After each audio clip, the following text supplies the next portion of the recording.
Hello everyone, welcome to another classic toy review here at Scorched Earth Toys at anymoon.com. Today I'm reviewing Yamato's 172 scale VF-11B toys. Originally released in May of 2001, the second edition followed later, including fast packs, in June of 2003. First edition toys went for 6,800 yen, the second edition with the fast packs went for 7,800 yen. As well as fast packs in the second edition, you also got a pilot figure, was in here, and a little bit more detail work like this kite here on the wing. Here's a first edition toy, no kite on the wing. So as far as the 172 Macross Plus toys went, I felt this was Yamato's best effort, with exception to the first edition VF-11B having incredibly fragile hips. Unless you're buying a first edition VF-11B secondhand, and you have a previous owner who can swear that the hips aren't broken and never were, I would just stay away from the first edition entirely. My toy was fine. I guess I got very lucky, but I have definitely seen many other people that complain that before they even touched their first edition VF-11B, the hips were already broken. Alright, so let's talk a little bit about the features. There is a gun pod that comes with this toy. I'll talk about the gun pod a little bit more in gear walk mode, but it pegs on via these two pegs right here to this contraption. The landing gears kind of slide upwards, well, the wheels in the landing gears slide upward to keep the toy aloft enough on the ground so that you can have that landing gear there without the toy riding on it. And so it doesn't look like the toy is just sitting on the landing gear doors. That is pretty much what you get. You get integrated landing gears and the ability to stow the gun. That's what fighter mode is, right? You have an opening cockpit, as I showed you earlier. And both the first edition and second edition toys can accommodate the fast packs, but the fast packs were only released with the second edition toy. There was never a fast pack sold separately item. So the fast packs attached like so. Now while I do this, the shield will probably pop off.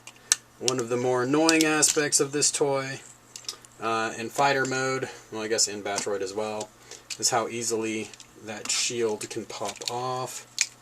And there it goes. Okay, so here, I'll just pull it off for a moment. Now to get the leg armors on, you slide the back fin forward and push it down, which then conceals that fin within the leg. And then the leg armors just have a little peg and then a clip to the lower fin, and that's what keeps those on place. So it might not look incredibly sturdy, but it works out pretty well. Should that fin be concealed in the leg when the fast packs are on? I don't think so, but small price to pay back in these days. Alright, so there you go. This toy is now decked with its fast packs. They stay on pretty well, especially these back ones. And the toy handles pretty well, with the exception of that shield. One little problem that has bothered me over the years is this screw cover right in the nose. It's kind of like the Toynami NPC Cyclones that have that screw hole right in the throat of the toy. It seems like there could have been a better way of doing that. But overall, pretty solid fighter mode. Obviously the 1660 version that came out much later, better. But that should go without saying. Alright, let's move on and take a look at gear walk. Okay, here is gear walk mode. It is not the most dynamic mode out there. There's no swivel in the knee. You can't get a real aggressive A stance. There's really no difference between the two toys, version 1 and version 2 in this mode to speak of.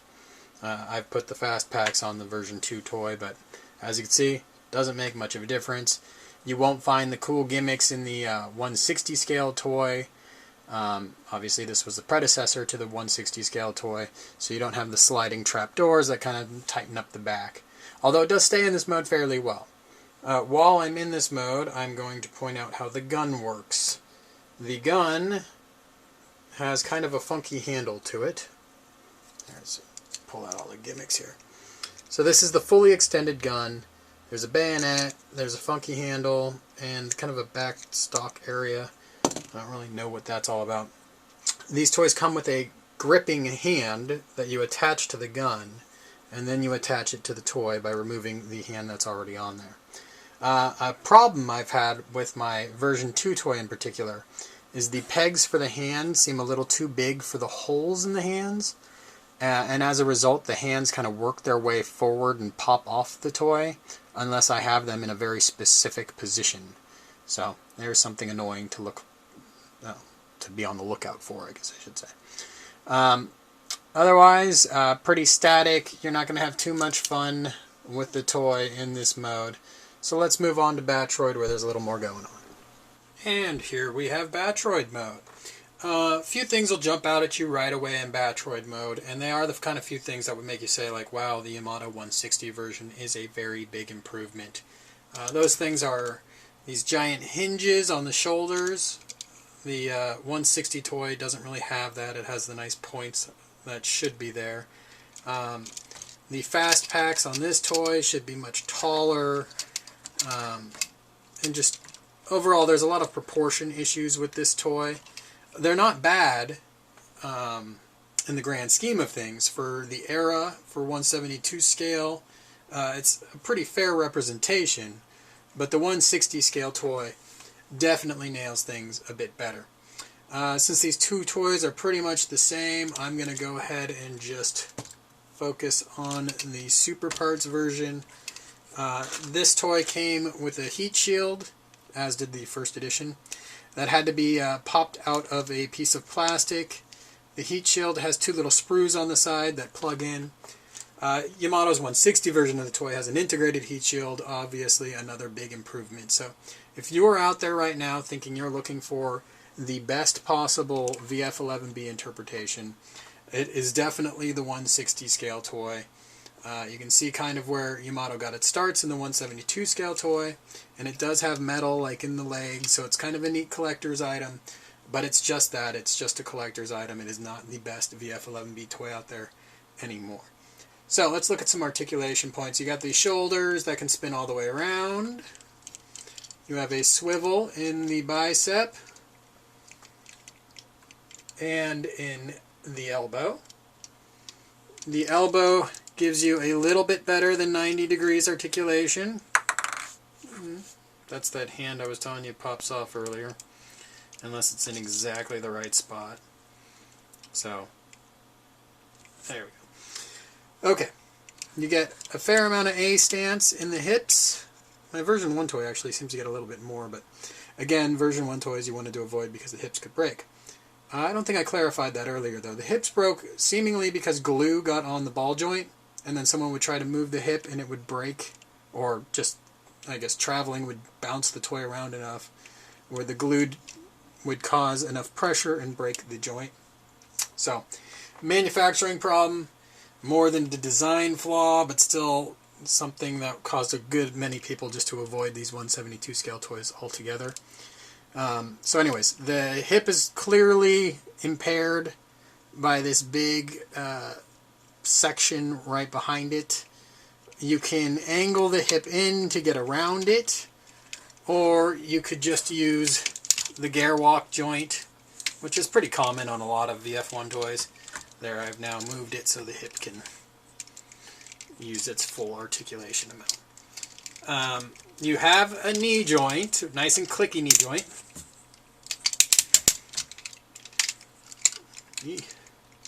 But you do not have a swivel at the knee, which I mentioned in Gearwalk is kind of a big bummer. Alright, so the feet give you a little back and forth and up and down, which is nice to have that little back and forth with it too. There is no waist to speak of, and the head just goes left and right. There's no up and down. So the pros on this toy, it's more or less perfect transformation, a little less because of the heat shield. It does contain some metal, which is nice, and it's metal that doesn't chip nearly as easy as, say, the 172 YF-19 toy, which is very prone to chipping. And you know, it's a decent toy, but these days you would go right past it to Yamato's 160 line. Visit anymoon.com. I'll give you line art comparisons, as well as comparisons to other scale toys, including that 160. Thanks for viewing.